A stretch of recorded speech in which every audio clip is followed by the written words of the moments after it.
ท่านผู้ชมการผลิตกสิกรรมก็ถือว่าเป็น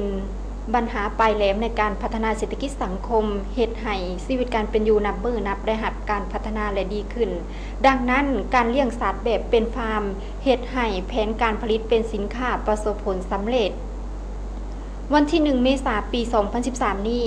ท่านวิไลสุขเขนวงศ์กรรมการผักแขวงหัวหน้าแผนกกสิกรรมและป่าไม้แขวงสวรรณเขตมีแขนงเลี้ยงสัตว์และการประมงและภาคส่วนเกี่ยวข้องได้ลงสุกยู่ติดตามเบิ่งการเลี้ยงสัตว์แบบเป็นฟาร์มเพื่อเป็นสินค้าในบางฟาร์มในแขวงสวรรณเขตที่พ่วงพ้นเด่นโดยเฉพาะฟาร์มของฐานกีแหลงบ้านหลัก35เมืองจำพรซึ่งทางโครงการส่งเสริมการผลิตสินค้ากสิกรรมป่าไม้แบบยืนยงได้ลงสุกยู่ส่งเสริมการเลี้ยงงัวเป็นสินค้าตามหลัก4มาตรการคือด้านแนวพันธุ์ด้านอาหารสัตว์ด้านสัตวแพทย์และวิธีเลี้ยงซึ่งผ่านมาทางโครงการได้สนองแนวพันธุ์หญ้าจำนวนหนึ่งให้แก่ฟาร์มเพื่อปลูกเป็นอาหารสัตว์ซึ่งปัจจุบันแนวพันธุ์หญ้าแม่นถือว่าได้รับผลดีและพ่วงขยายตืมและในฤดูฝนนี้แม่นมีแผนขยายตืมอีกส่วนแนวพันธุ์สัตว์แม่นมีงัวพันธุ์บรามันและพ่อพันธุ์บราซิล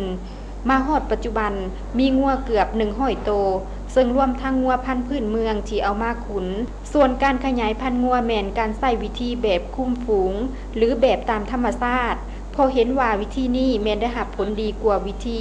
ผสมพันธุ์เทียมจากการเลี้ยงงัวแล้วครอบครัวท่านกิแหล่งยังเลี้ยงแบ่เกือบ80โตวหมูหลายกว่า10โตวและเลี้ยงปลาอีกหลายน้อง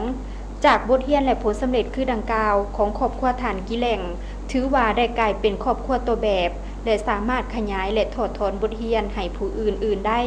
ซึ่งทั้งหมดจากผลสำเร็จครั้งนี้แม่นย้อนเสื่อมซึมต่อแนวทางนโยบายของภาครัฐบวกกับความมักหักในการผลิตมีความอดทนและเฮ็ดแท้ทำจริง